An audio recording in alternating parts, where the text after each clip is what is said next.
Hi guys, I'm sure one of the last things you want to see in your feeds right now is another Booktubeathon TBR, but I want to be entered in the giveaway, so sorry. As usual, Ariel Bissett is running Booktubeathon, and I'll link her 2 info videos below. Whatever question you have, I promise she answers them.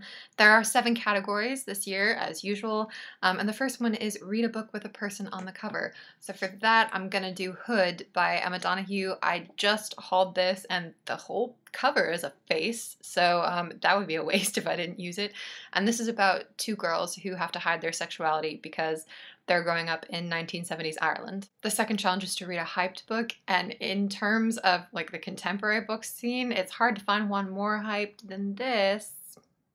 The lighting's bad, so this is Eat, Pray, Love by Elizabeth Gilbert. In her early 30s, Gilbert was unsatisfied with her seemingly perfect life, had an early midlife crisis, and decided to go to Italy, India, and Indonesia.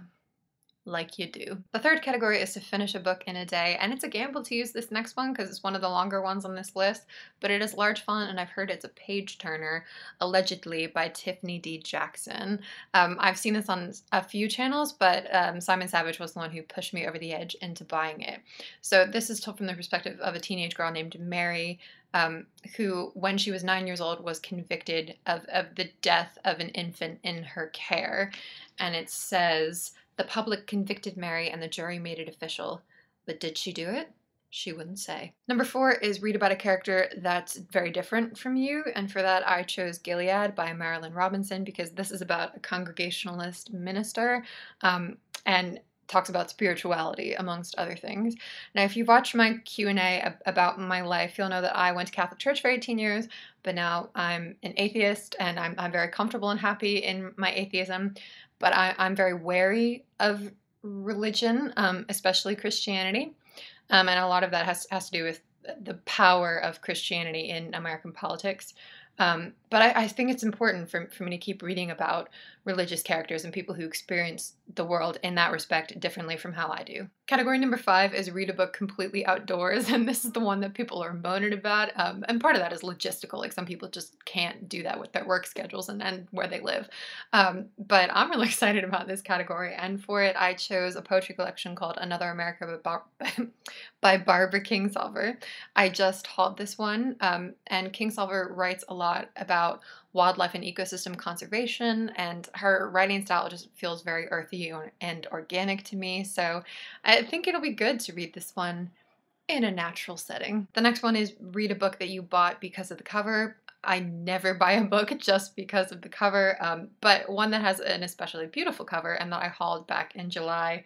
Not in July, I hauled it in January, the J months, is The Girl of Ink and Stars by Kiran Millwood Hargrave, and this is a middle grade adventure story, so hopefully it won't take me too long. And the final category is to read 7 books. Now, I'm almost certain that I won't be accomplishing this because my birthday is next week, so at least for one day I'll be hanging out with other human beings and doing stuff. But, you know, just for a theoretical 7th book, I have 3 possibilities and things that'll break up like this novel heavy pile. So the first one is a graphic novel called The Encyclopedia of Early Earth by Isabel Greenberg. I got this for Christmas from a friend, and I read The 100 Nights of Hero last year. I really loved the artwork in that and the themes, but I wasn't in love with the writing. I thought it tried to be funny a lot and it just didn't land with me, but don't take my word for that because literally everybody else like loved it to pieces. So I'm hoping to like this one more than The 100 Nights of Hero. I'm also considering reading a play for this final category, and so one set of options is some more Ibsen. These are 4 major plays. I've already read A Dollhouse and Hedda Gabler, so I might read The Wild Duck or The Master Builder. And the last possibility is from this collection of 4 major plays by Anton Chekhov. My twin brother got me this edition. He helped an old woman clean out her house a few years ago, and she let him choose 1 book for each of his family members from like her beautiful collection. So this has The Cherry Orchard, The Seagull, The 3 Sisters, and Uncle Vanya in it.